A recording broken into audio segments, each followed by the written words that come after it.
since 2019, when he first recorded his first 30-touchdown season, no player in the NFL has had more 30-touchdown seasons than my guy, Dak Prescott. So, RC, my question to you is, have the Cowboys wasted Dak's prime? Dak Prescott and the Dallas Cowboys have collectively wasted Dak's prime. We can't absolve Dak of all of the Cowboys' failures. When you look at failing to spike the ball in 2022 Niners, yeah. or throwing interceptions versus the Niners, the Aaron Rodgers late drive in, I think it was 2017. How was Aaron Rodgers' late drive Dak Prescott's fault? High caliber ball. So we can't just focus on 2023 when he was the runner-up to the MVP, or we can't just focus on this season when he plays absolutely out of his mind. But when you talk about this season specifically, Jerry Jones wasted this season of Dak Prescott's career. Jerry Jones knew coming into the season that if he didn't have a decision made for Micah Parsons during the offseason, he was going to set this football team back. And then now with Matt Eberflus as the defensive coordinator, not giving him the pieces to be successful and not even attempting to until the trade deadline, that's on Jerry Jones. And so this isn't about an organizational failure. This isn't about a head coaching failure and Brian Schottenheimer, who did an excellent job. This is about Jerry Jones not preparing this team for the next step on the defensive side of the football when you know you have Dak Prescott and two of the best wide receivers in all of the world to help this offense be an A-plus offense. So we talked about this yesterday, and I have a list here, Brian, of what they need to do, but it starts by hiring Rex Ryan. We were at the Jets. The combination of Brian Schottenheimer and Rex Ryan. He will bring in stature. He will bring in credibility and moxie. Here we go. Prescott's cap number, it's way too high. They can fix that. You got to keep George Pickens, preferably on a long-term deal. Go get Trey Hendrickson. Don't screw around. First day of free agency, get the deal done. Guy is massively productive. He'll make Donovan Ezraku a lot better. This year. And then don't re-sign Javonte Williams, a player I like, but the value of not paying him, invest that money in the defense. Take this offense that has championship underpinnings, tweak it a little bit, bring in your boy Rex. Rex is the perfect complement for what they need. Honestly, and I love Rex. Rex would be the worst possible hire for the Dallas Cowboys. Why is that? Because Sucks the oxygen out the room. There is nowhere that Rex Ryan walks into now. We're not talking about Baltimore Ravens Rex Ryan. We're talking about the Rex Ryan who everywhere he goes gets to say, I went to 2 AFC championships with Mark Sanchez. The Rex Ryan who every time he speaks about a defensive coordinator or a head coach that can't do their job, he says they should have hired me. A Brian Schottenheimer who even Jerry Jones looked at and said to the rest of the world, I'm taking a chance, who has shown not only is he a great head coach, not only is he a great offensive coordinator, but he is an excellent leader of men. When you look at the adversity that this team went through, Brian Schottenheimer, who was his offensive coordinator, you think Rex Ryan finna go in anywhere and say, I'm going to take the back seat? Hell no. Rex Ryan is not the hire for this team. Maybe for another one, but not for the Dallas Cowboys. See, you don't know the man. I mean, like we know him, like intimately. Rex would embrace helping Schottenheimer, who helped him, right? Paying it forward, paying it back. And that defense needs an attitude. It's not about the players. They got enough players to be dominant. They just need to be used the right way. They need an attitude. They need an identity. Listen, Rex, his father, once again with Dick, I know they didn't coexist for too long, but you can still man the defensive side of the ball without interfering and trying to over and outshine Brian Schottenheimer. I don't know about that. And they have the personalities that can work well with each other, in my opinion. Okay, so if you don't want Rex Ryan, a Rex Ryan type. A Wink Martindale is sitting out there. We were laughing on our production meeting because you thought that I had stole your Cliff Notes, you know what I'm saying? But I slept in yesterday with Chris Kringle, so I didn't see the show. You know what I mean? Yeah, look, first of all, I agree with what Bart said, but RC, let me push back on this. I think context is everything. I think Rex Ryan, the day he left Buffalo, wouldn't take a coordinator position. And something I share with him privately is if you want to be a head coach for the third time, which very few ever have, go dominate as a defensive coordinator again, so it's a half a step back for 5 steps forward. And I understand the personalities between Brian and Rex as well as anybody. They work beautiful together. I do think it would be complementary because Brian's now established as a head coach where he was a year ago, and you're right about that conversation with Jerry Jones. And if I'm Brian and I have an opportunity to get a free agent like Rex Ryan, like You talk about a force multiplier, a culture setter. I think it's definitely worth the risk. And listen, Jerry, in my opinion, did not ruin this. He got it right. He couldn't sign Michael Parsons because even with Michael Parsons, that defense was still porous and bottom of the league. So you had to Mark, get you can't have players. it both ways. Yeah. You just said the defense ain't terrible because of the players. Is they terrible because of the players? I said they there have you go. Players underneath Rex Ryan because he is a force multiplier. But Michael Parsons, they were horrible with Michael Parsons. They wouldn't stop nobody with or without. They horrible with He just had great plays. Well, we'll see what they do because they're going to have a long. No Rex slander on my watch. What's up, good people? Mark Holmes here, and as always, I appreciate each and every one of you guys. It is that time of year, but before we get into it, let's remind you about my good buddies at Sleeper. Sleeper is the #1 fantasy sports app. It pays to know sports. Pick more or less on top players. Your first pick is on us, so start winning now. Play in Texas, Georgia, Minnesota, and 27 more states. Pick anytime across all sports, pregame or live. Over 10 million players are already on Sleeper. Make your picks count. Score up to 1,000 times your cash. Join today. Get up to $100 credit using code JOBO. Call your shot on Sleeper. Download now. Make sure you call your shot on Sleeper. The link is in the description. Use the promo code JOBU. What's up, good people? I hope everybody had a great Christmas yesterday. We got a victory, and, of course, I've got the trolls out here trying to poo-poo. They can't stand to see you happy about anything because all I'm getting is couch voice. But, look, you know what? I'm wearing it. Oh, no, we suck again. Hey, I'm just happy like Jerry Jones that we got to win. Be it against the crippled Commanders going against their third-string quarterback with their poorest defense. However, their defense is better than ours. And we're at that point of the year where we got to say shout out to all the lovely ladies. Lady Libra in the house. What's up, Lady Libra? Double dipping. Rhonda Freaky Sparks. What's up, Rhonda? How are you doing? There's Tay Cowboys in the house. What's up, Tay? Holly Pierce, I hope you're feeling better, Holly. I know you were a little under the weather yesterday.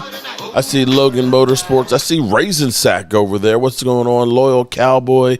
We got Nick J. We got Bry Guy. We got Derek Young. We got Logan Motorsports in the house. What's going on?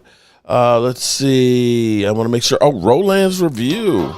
What's going on, Roland? Dirty Sanchez.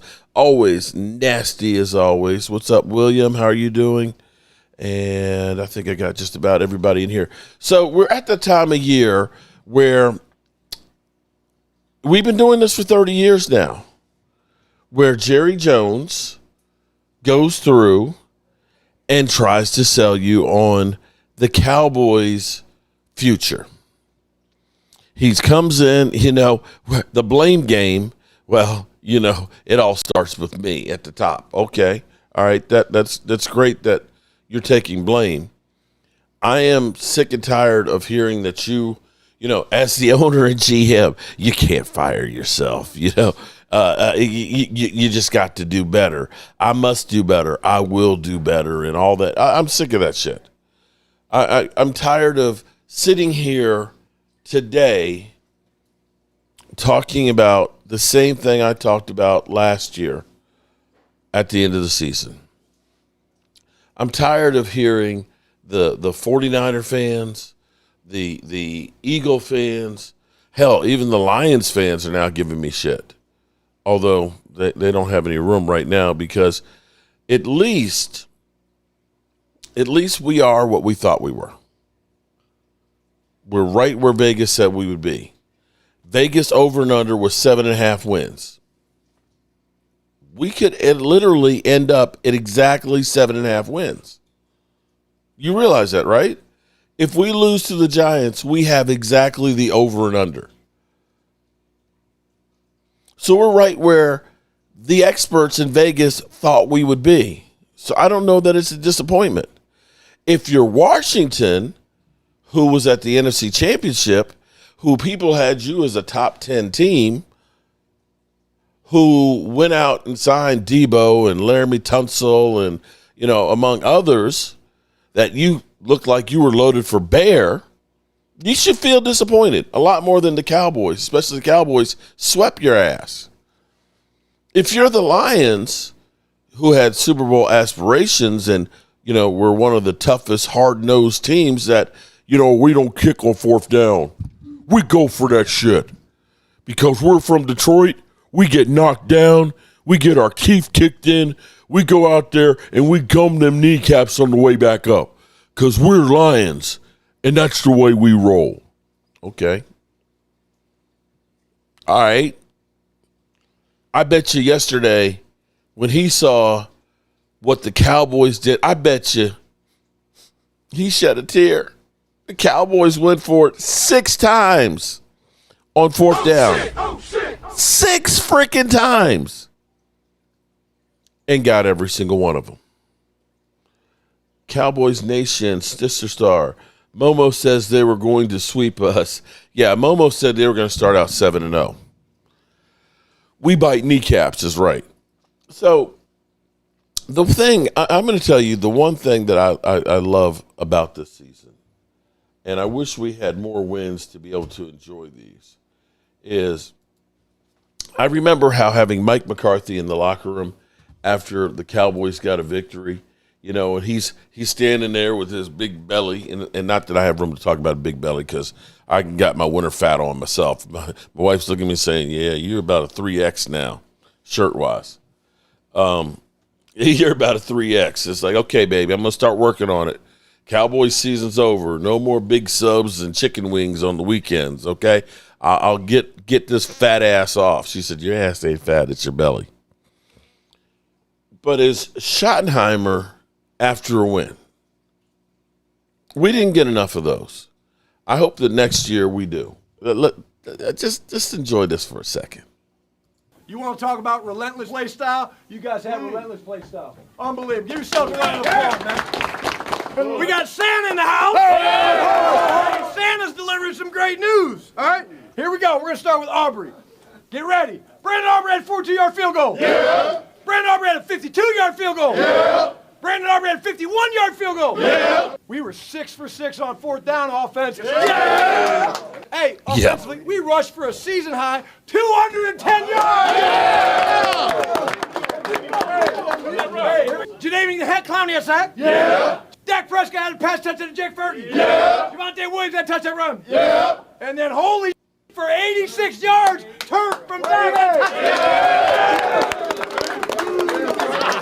Hey, Turp, try the jacket on. See if it fits, Turp. He got his.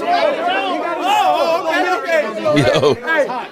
Hey, you guys have deserved this break, right? I love you guys. Merry Christmas. I'm so proud of you guys. Let's get a break. Hey, man, gave them boys an L. Gave them boys an L, bro. Better to give than to receive. Love y'all boys. Merry Christmas. One love on me, one love on 3. 1, 2, 3. One love. Amen on that. Okay, so I see Philly D trying to troll. Happy holidays, Mark. Even Jalen Hurts can only manage a team with 11-6 with the worst defense. You did not have the worst defense, bro. You did not have the worst defense.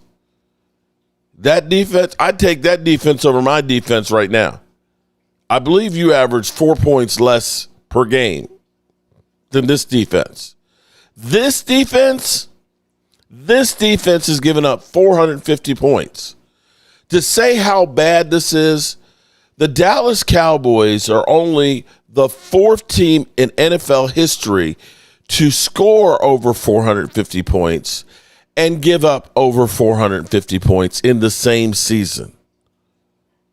Sorry, bro. I appreciate the super chat. Thank you for the Merry Christmas. Your defense wasn't that bad, bro. It wasn't that damn bad. And on top of it, we have to admit, because we have basically the same schedule as you guys did, it was a tough schedule. It was a tough schedule, and it's not like you guys were blowing doors on people and scoring a ton of points. So when I sit here, Philly D, and you know what? I'm going to make this case right now because what scoring offense? Let's see. Where is your offense this year? Scoring offense in comparison. Because I don't think you guys are averaging 29 points a game, 29.9. Week 28.4. The Eagles, you average 23.3 points a game. So I don't even want to hear that Jalen Hurts. Sorry. I don't want to hear, oh, my God, well, Jalen Hurts, he had such a hard way to go. Yo, bro, we averaged a touchdown more a game than you did. Your defense won the games, more games done. If your defense was the Dallas Cowboys defense, you'd have 3 wins, bro. 3 wins. You've only scored 30-plus points all season 3 times. We had to overcome a defense that gave up 44 to the Lions. We had J.J. freaking McCarthy throw for 2 touchdown passes. We just had Josh freaking Johnson throw for 198 yards, bro. We had quarterbacks who literally may never see the field again looking like the greatest quarterback of all time. Is Russell Wilson still on the Giants team? That mother humper scored 37 points. 37 points on the Cowboys. The Dallas Cowboys gave up to the NFC North an average of 38 freaking points. The best games they had were giving up 34 to the NFC North. I don't want to hear that not even Jalen Hurts can overcome. Come on, bro. Come on. Why is it that Eagle fans and 49er fans, I'm sitting here trying to have my pity party with my fans, my friends, and all that, and Eagles that, you got playoffs, you're going to the playoffs, you got a game on Sunday, you got to come in here and mess up my Christmas holidays. Why is it? Mark forgot Logan Wilson. I think Logan Motorsports would do a better job than some of our defense. At this point, you know what? They might as well put me out there for Kenneth Murray. I'm being serious. Do y'all think that I would do worse than Kenneth Murray? I can miss the point of attack. I really can. I really can miss the point of attack like Kenneth Murray. It's all fun. Hurts couldn't overcome 2 Right, there you go. Jalen Hurts. You know what? You're right. Jalen Hurts can do things that Dak Prescott can't do. He sure can do 2 turnovers in 1 play. Mark, you know how Niner fans aren't that bad. Nick, you're not.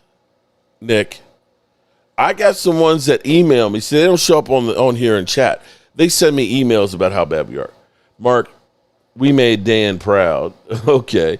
I'm not playing for the Cowgirls. I see no championships and Super Bowl. Well, Logan, what's funny is there's a lot of people that actually do want to go to the Cowboys. Nikki, dude, you're a good man. Jeff Lee, my name is Jeff. What's going on, Jeff? When they get a guy like Woodson or Williams in to help with the secondary schemes, they probably forgot more than Flus knows. Well, I'm not sure. You know what the thing is? This is what I hope the Cowboys don't do. Okay? We got them talking about Rex Ryan. At least when I look at Rex Ryan, I can't, like they pointed out, he at least went to 2 AFC championship games and had a great defense with Mark Sanchez and Brian Schottenheimer. And this is where I'm kind of, when the idea of Rex Ryan, because Rex Ryan last year was kind of promoting himself to get called to get a head coaching job. He's itching to get back to coaching. He may like doing, the get-ups and things, but he really is itching to be a head coach again. And that brought up what Ryan Clark said about him. He wouldn't take a backseat to anybody because we know how Rob Ryan was. Rob Ryan literally out on the field getting, a personal foul for being out on the field and cussing out the officials and stuff like that. That they are guys that would take the oxygen out of the room. Janet, Miss Jackson, if you're nasty, Rogers. What's up, Janet?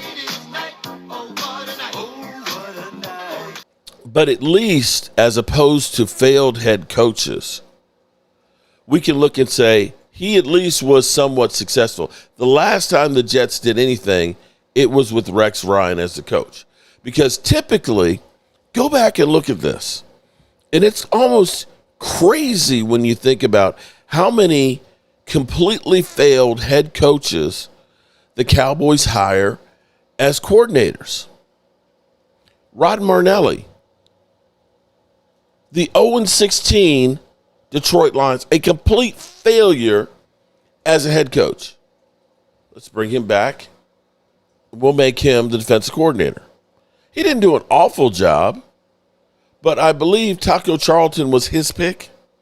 That was the guy he wanted instead of T.J. Watt. Oh, shit! Oh, shit! Mike Nolan, we hired him as defensive coordinator. Sucked ass as the 49ers head coach. Terrible. Terrible. We made him defensive coordinator. Dan Quinn at least coached the team to the Super Bowl. He was successful. He got Atlanta, although they collapsed, but he at least got them there. So you say, okay, Dan Quinn, that was a good hire, but he had success of being a head coach. We hired Joe Phoeben, failed head coach at Miami. We decided to make him offensive line coach. Scott Linehan, another Lions failed head coach. We hired him as offensive coordinators. Bro, stop hiring failed head coaches to be your coordinators. Mike Zimmer, although Mike Zimmer wasn't here long enough to really be judged, he had some success. I think it would have been better for them to have kept Mike Zimmer, but they messed up because basically Mike Zimmer thought he was going to become the head coach after Mike McCarthy, and they decided, no, we're not going to do that. And that's where the well got poisoned there. I don't want a failed head coach as my defensive coordinator.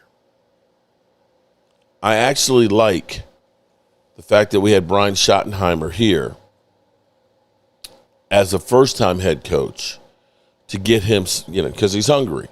He's looking at this, that this may be my only opportunity, my one shot, one opportunity to become a head coach, or if I do well and I want to leave Dallas, maybe I'll get a second chance. So I've got to make the most of this because that's the reality of it.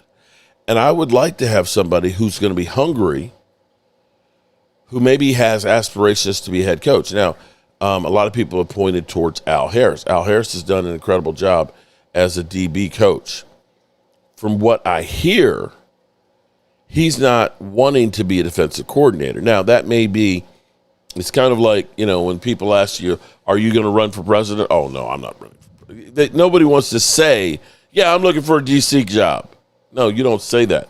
You hope that somebody comes to you and they ask you for it. You don't want to say what you want to do. But allegedly, Al Harris, I've heard rumors that Brian Schottenheimer doesn't get along with Al Harris, and Al Harris may not want to be a defensive coordinator, at least not right now. Rex Ryan is kind of intriguing, but here's my problem with Rex Ryan. As they go and do on First Take and Get Up and stuff, is they always come up with these ideas like, Rex Ryan, oh my God. When you get the opportunity to get a free agent coach like Rex Ryan, he hasn't coached since 2017. If he's so great, why is it nobody's hired him then?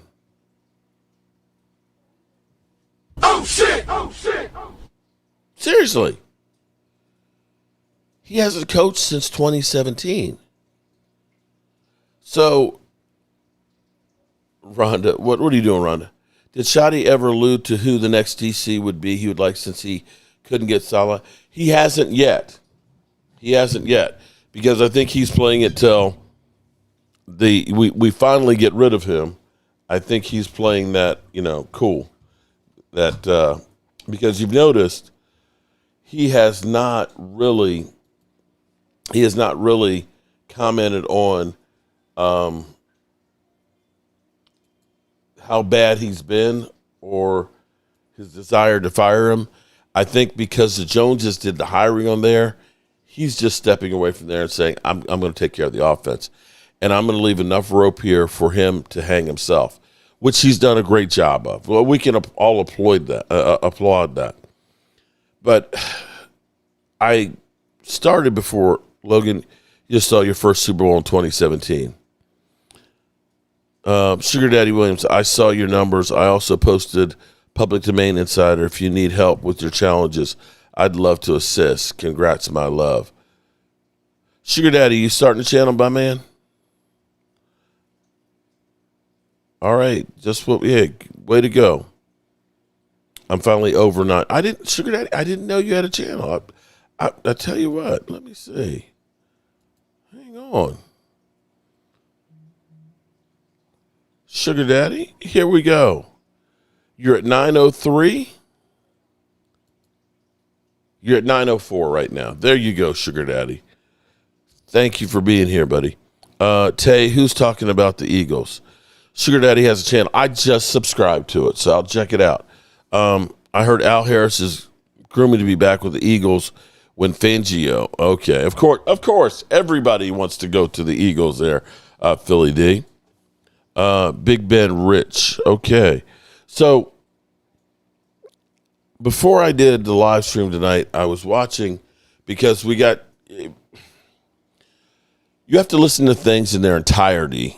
Because a lot of times what you'll get a line on Twitter from the the talking heads and things, and they had quoted Jerry Jones as saying, "Well, Jerry, what are your thoughts? Are you satisfied with the scheme?" And he's like, "Oh, no, not at all." And when you put it like that, it sounded like, "Oh shit, he's being pre-fired," and that's literally the take that everybody got. I do believe he's going to get fired, but then when you listen to the whole thing in totality, you could also make the assumption that he's making reasons to bring him back because he starts going through and saying, with the trade of Micah Parsons at the last minute, we brought in a bunch of players and we thought, the players we were bringing back. And it's like, wait a minute, Jerry, you have been doing this for all these years. There's a couple of things that you cannot count on, okay? But you constantly do. When have we had a person come back the first year from an ACL and they've played lights out? I'll wait. Because you ended up letting go Amari Cooper, Cedric Wilson, and your bet was, it's okay. We're going to have Michael Gallup back by the end of training camp to play. He ends up getting in game 4. We end up being shorthanded the first 3 games of wide receivers, but he still wasn't ready to come back then. He came back because the Cowboys are putting the pressure on, you just got a new contract, and I think it literally shortened his career. Terrence Steele, you paid him, and he's got an ACL issue. And he came back, and again, he was not ready. But you counted on him to be ready. This year, you end up letting Micah Parsons go, oh, we got Sam Williams, knowing that last year in training camp he tore his ACL, and he's coming back this year from an ACL. It takes a full year after that to really get back to being yourself. Look at Javonte Williams. He tore his knee up 3 years ago, and it looked like he was on his way out, and that's the only reason why the Cowboys signed him. Let's be clear here. The only reason why the Cowboys signed Javonte Williams was he was cheap and nobody else really wanted him because they looked at it and said, he tore his ACL and he hasn't been the same guy. It just so happened that he's several years past the ACL and he finally got back in shape. They got lucky on that. But they didn't sign him thinking, oh, my God, he's going to get, 1,200 yards. They thought Miles Sanders was actually going to be the lead back. That's the reality of it. But the Cowboys constantly rely on, like, fantasy football of running an organization. Jerry Jones literally thought, well, I got Logan Wilson, who didn't even play yesterday. I got, Quentin Williams in the middle of the season, so I'll plug him in with Logan Wilson, and we'll go from the worst defense to actually saving the season. Bro, that's fantasy football. That is, Pat Mahomes just broke his leg, so I'm going to go ahead and put Dak on my roster. And now all of a sudden Dak's production's there. That's not how it works in the real game. You can't sit here and say, well, we're just going to grab a guy and we're going to put – see, take Clowney. Give you a perfect example. Clowney this year, you ended up signing him after training camp was over. He's had no off-season work with anybody. He's not in shape. He hasn't practiced in your system. He doesn't even know the people's names by week 1. Now, you look at where he is now. Yesterday, 1.5 sacks. He's got 5.5 sacks. I believe he's tied for first on our sacks. What if you had brought in Clowney during OTAs and he had all offseason to learn your system? He had all offseason to work with your training staff and get in shape. And maybe he would have hit the ground running to start the season instead of 5.5 sacks. Maybe he's got 8.5 sacks because he's in better shape. Yesterday, in 16 snaps, he had 5 pressures, 1.5 sacks, and 2 tackles for loss. Bro. But you hamstrung his production by doing that. We did the same thing. God, who was that the year before? We did the exact same thing. Let me pull it up because I got to remember because it's gonna drive me crazy.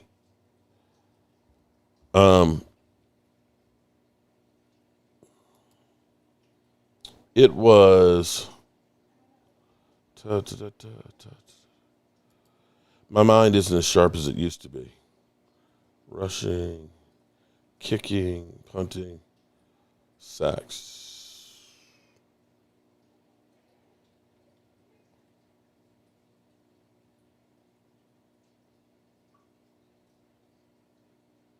Carl Lawson. We did the same thing with Carl Lawson last year. We signed him after training camp. He wasn't in shape.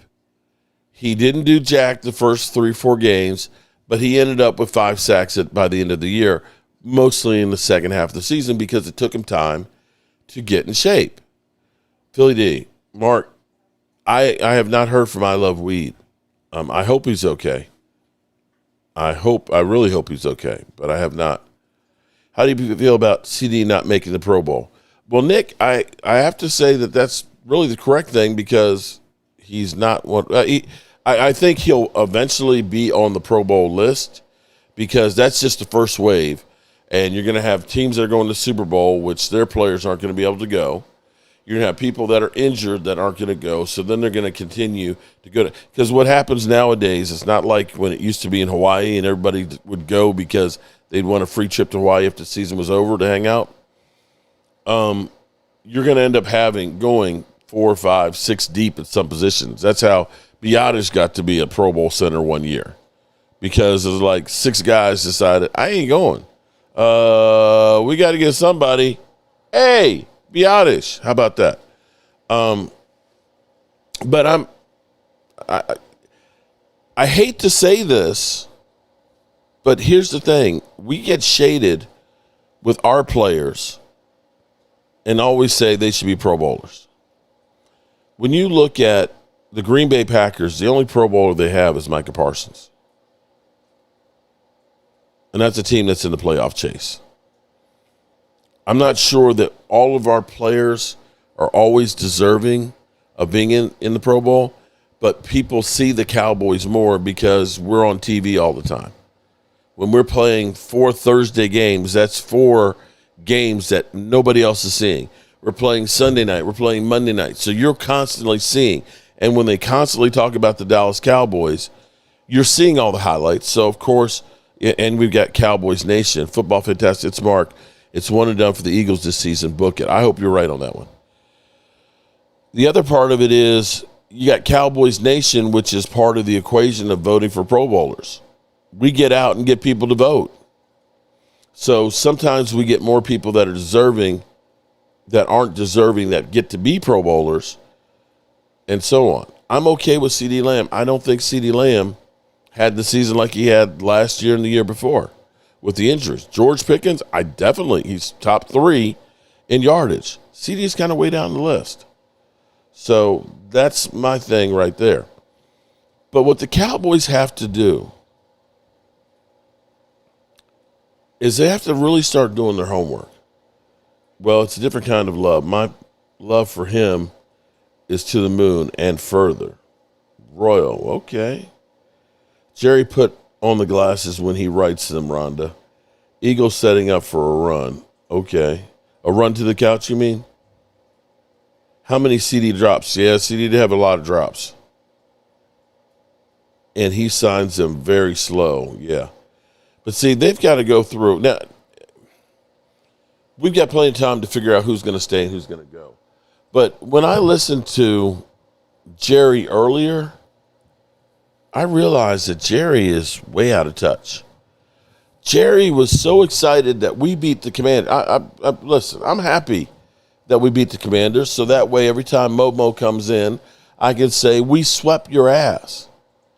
But if we didn't beat the Commanders with Josh Johnson and that decimated defense they had, God, I'd have to hide. That should have been a foregone. The fact that was 30-23, actually, I'm not sure that was really a victory. But you would have thought that Jerry Jones, that we won the freaking playoff game. Listen to Jerry here and you can't listen for long because it'll put you to sleep. See it all over the fields, Jerry. Thank you for joining us. Merry Christmas. That football is family. Certainly for you, your family is football. It had to feel great to get a win on Christmas. How are you? Oh, boy. I just got a text from a new coach in college, and he was congratulating for the win and just touching base, and I've known him. I told him that after all the game, a win. You're breaking up, Jerry. A win is special. A win is special. Over the Commanders that are limping in? I don't want to compromise anything for a win. I don't have that many more chances probably in my career to get a win. A win is special. I've noticed debate about whether to play certain players in the game yesterday or the game this 10 days from now. But it's so important to understand when you're involved what it means to put a win there that'll always be with you. Now, losses hurt, and, of course, that's the other side of the coin. But it's great to win. It's important, and they're singularly worth noting. I can remember wins and games, remember losses as well, of the Cowboys for extending back the full 35 years, but I can remember quarters, I can remember plays and games that I was involved in when I was in college. Winning is important. Yeah, Jerry, how difficult winning is important for you? It was just the freaking Commanders. Dak is having an insanely great year. You know, coming off the injury, he's right there, you know, for the passing title. Yet he was hit 11 times yesterday. This is what bothered me here. So valuable to your team. How difficult is it when you assess everything going into this weekend as to how you want to play this out? You weigh that against how valuable it was to win the game yesterday. And I don't mean to sound like a motivational talk here, but that win's big to us yesterday. And to go up against the Giants and to finish with hopefully the kind of taste we've got in our mouth today. To go do that, there's a tremendous carryover. And I'm not just talking about the players. I'm talking about everybody, coaches, fans, all the way through. Winning is winning the game because they're hard. They're supposed to be hard. They are hard. The NFL is designed so that you have got to really break out of those traces to stay out of that 500 range. That's the way it's set up. The very worst teams get to pick the best players and so forth. So having said all of that, that was a physical day there yesterday for Dak. We knew it was coming. Quinn, the coach over there, that's his style, and he had watched games and saw how that might be the best way to put it on us yesterday. And so to not expect there to be a lot of pressure out there yesterday would have had your head in the sand. But okay, I listened to more of it twice now than I really should. So I'm trying to understand this. Think about the question the guy said. Your quarterback got hit 11 times yesterday. Don't you worry about him getting injured. And Jerry literally said the win was worth it. Basically, so it's like, wait a minute. Wait. Hold on. Hold up. Hold the fuck up. What if on one of those sacks, those 6 sacks that we had, or one of those scrambles, the Dak Prescott broke his ankle again, and he's not ready to. You're telling me that beating Josh Johnson and the Commanders, when you're both basically battling for the toilet bowl, is worth you possibly losing Dak Prescott? Are you serious? That as giddy as he was about beating the Commander, what the hell? We ain't going to the playoffs the second year in a row, and you're sitting here happy about beating Josh Johnson and the Commanders? Bro, what I'm beginning to think, I'm going to give you a little window in my soul here, okay? I am 60. I am 60, and I do repeat myself a lot. You guys have probably, my kids will roll their eyes like, okay, we've heard this like 50 million times. I can't see you guys roll your eyes when you hear me talk about, tearing my ACL.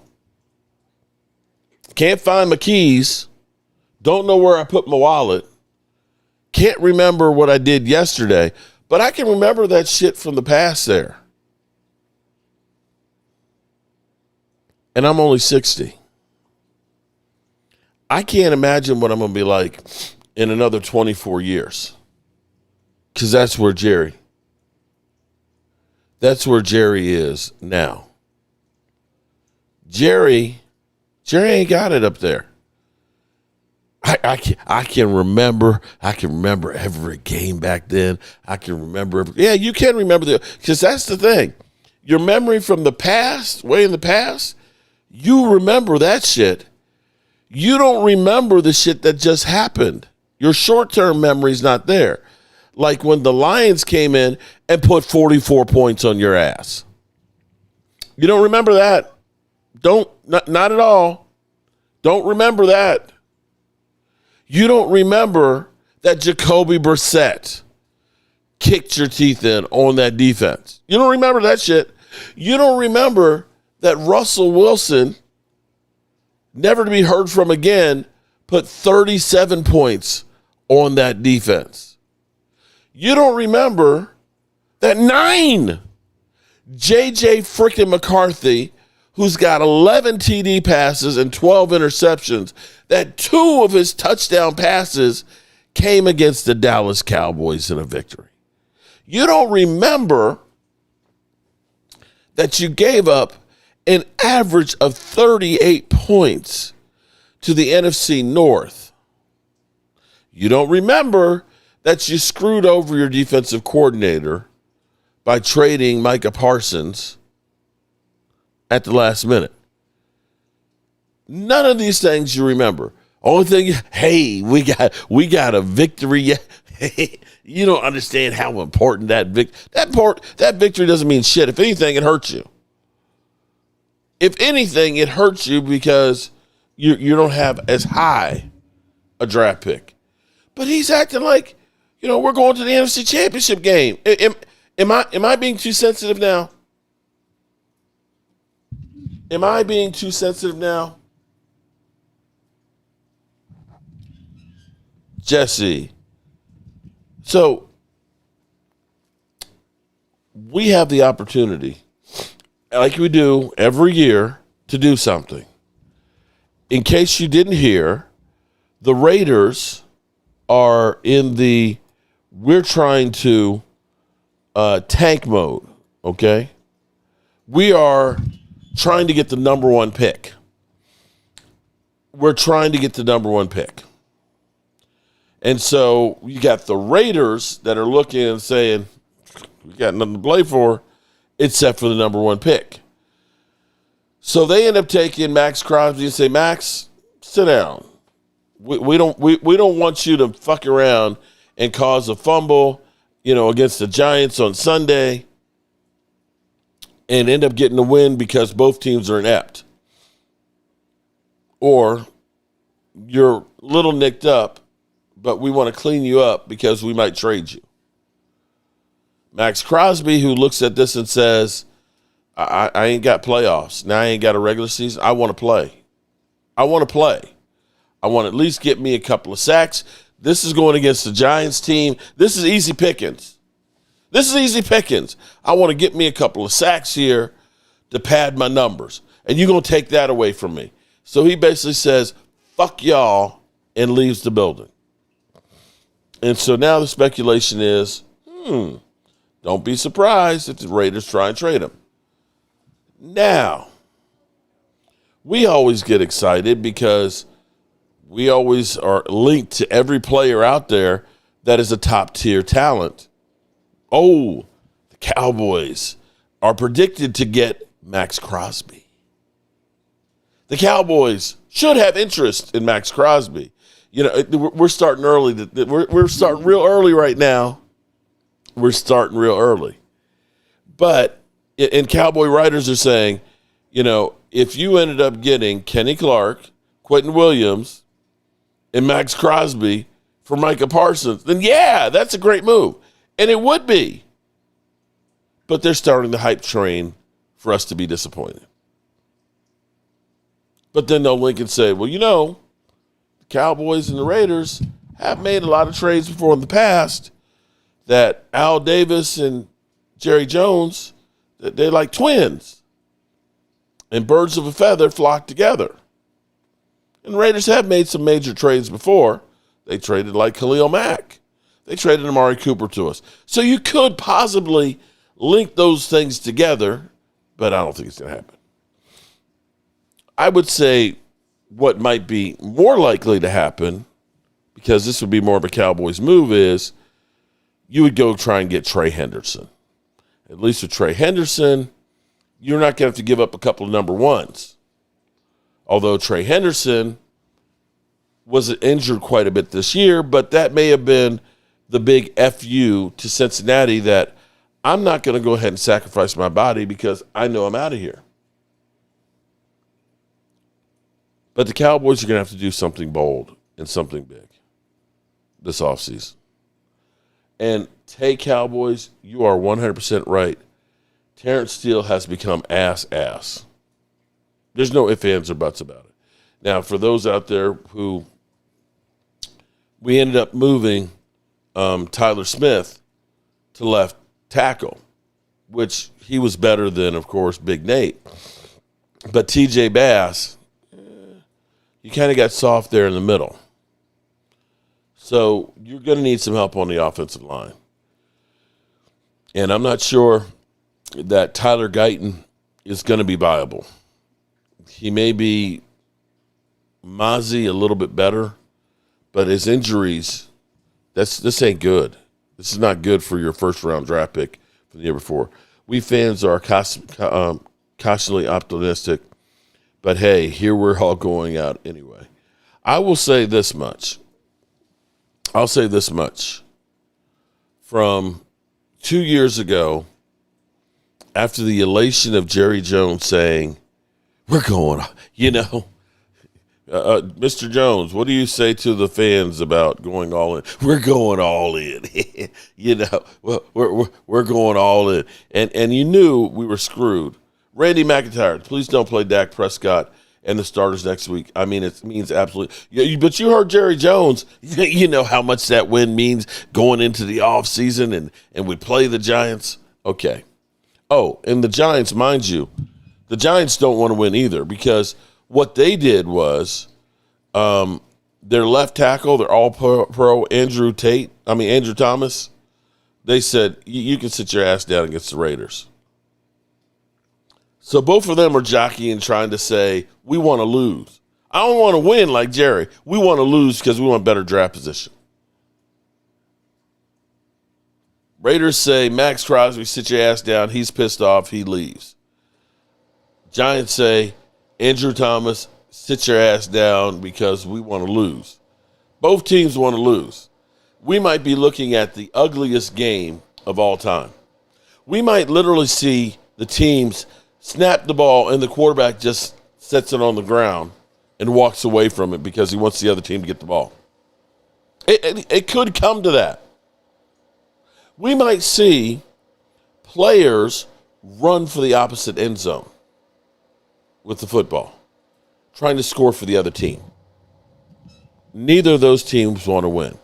And so we're going to be playing the Giants next week, and we're going to hear Jerry Jones talking about, hey, we're not losers this year. We went 8-8. We won 2 more games than we did last year. We're headed in the right direction, and, we're close. No, you're not, Jerry.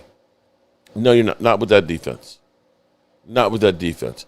And I don't want to see this again next year.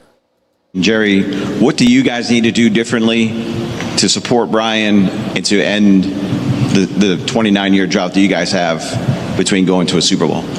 Well, I think we, you always have to evaluate, where it didn't go right last year. And obviously we're also evaluating where it didn't go right, in terms of, this drought that people say we're in terms of a championship game or a Super Bowl. And, we just have to continue to make this roster better.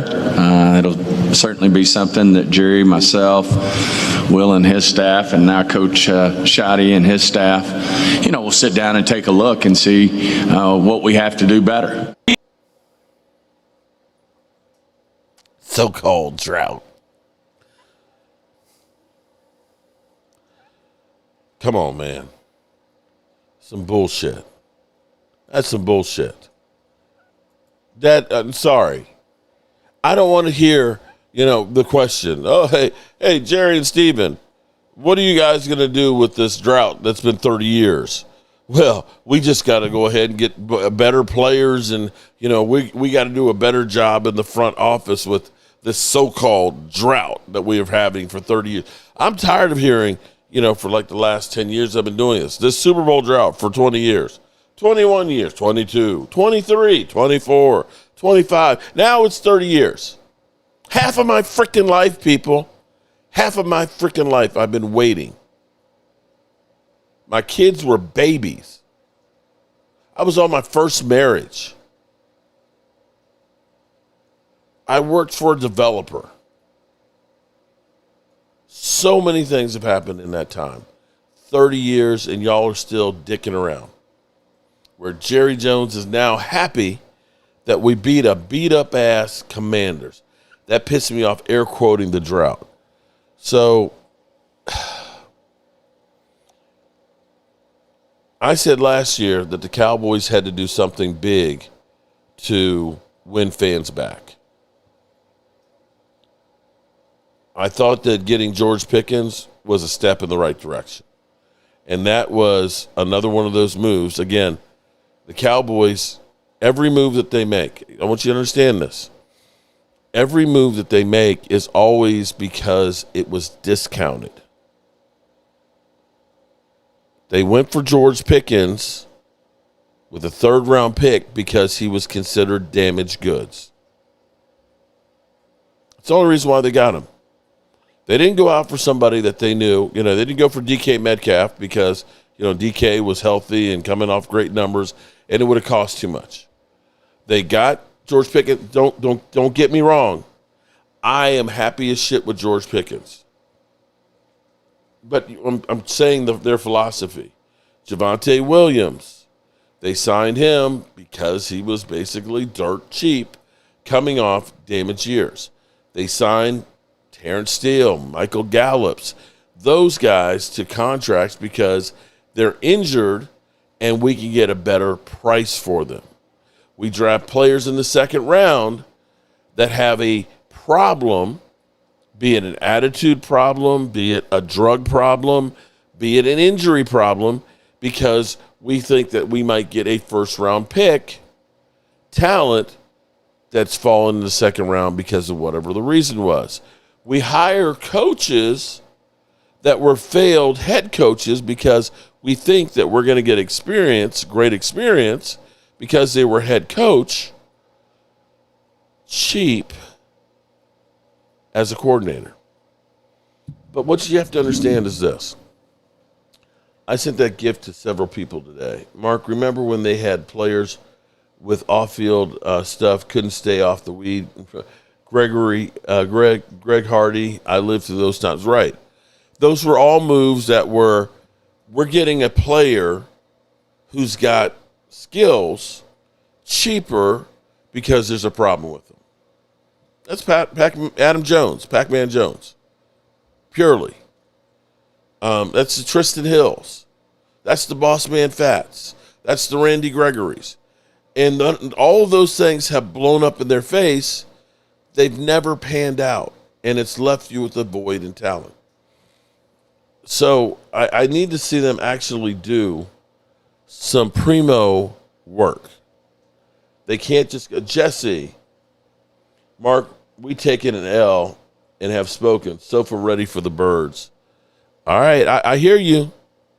I hear you talking, Jess. Watch the Cowboys fuck around and lose that.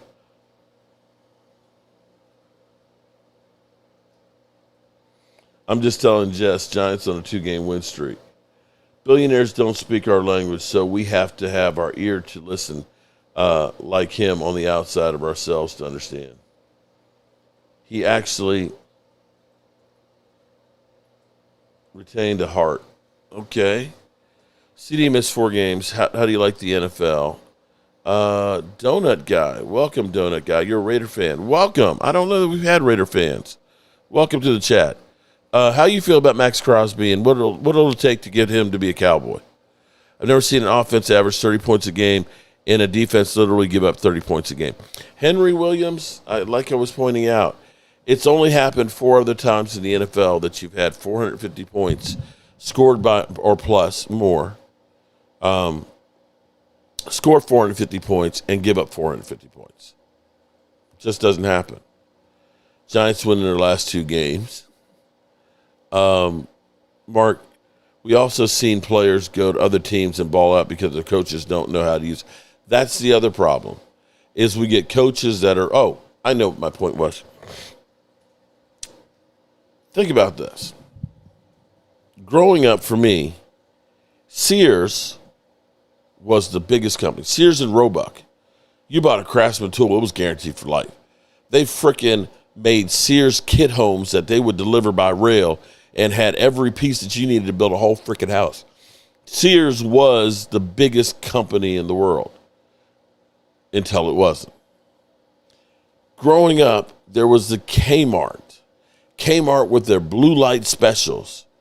They were Walmart, before there was a Waltons who had a damn Walmart. They were a big company. Both of them became ass. And you know what they tried to do? They said, hey, Sears, you're going bankrupt. Hey, Kmart, you're going bankrupt. Hey, let's join together and we'll be better together. What you got was 2 bankrupt companies that nobody goes to see becoming 1 bankrupt company that nobody goes shopping at. It doesn't matter what you used to be. What are you now? Are you relevant? Can you perform? Do people care? And that's the problem with the Cowboys. They're Sears and they're Kmart as far as putting people together. We've gone through and we've literally made a coaching roster of failed head coaches and figure all of these losers together will make one big winner. No, it'll just make one big loser. We have to get out of that mentality to do everything. So, with that being said, I know how all of y'all feel, because this is how I feel.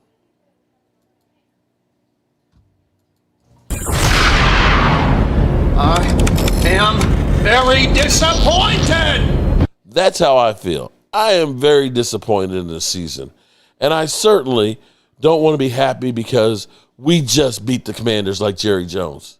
He literally acted like we won the damn Super Bowl. You know how important a win is. You know, wins are precious. It was the freaking Commanders on one leg.